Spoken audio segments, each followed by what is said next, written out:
di begang Tuhan kane cepat tu tolong antan nanti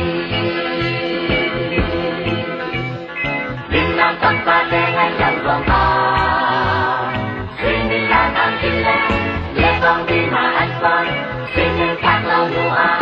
Umet kem hampir Aku akan sambungkan Kiri tebun menuju Sepasang iPhone pegang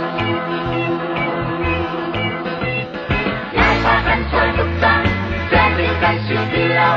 Mulai kami akan dikosong Sini panen nakin Suatu bok leha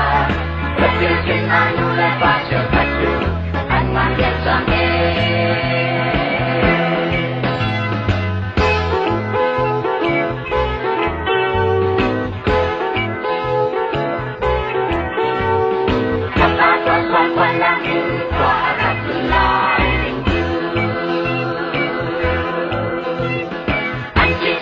quay lại anh của họ Mắt mi sẽ cứ mang kia Ta rong về anh qua đi Quạt ra mẹ cứ qua về Để anh vẫn tôn tôn Xin đi phát ta nà hình vật mi sẽ cứ mà tung ho Đột mạc lông anh chia Đêm căng Phát ta còn xoay cho năm ha Đi lệ anh đi về Đông ha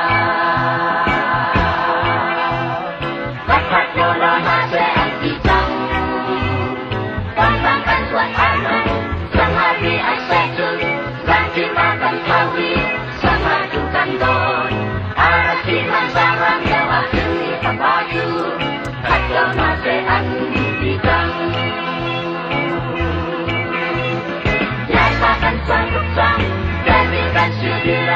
Mulai kami akan dikosong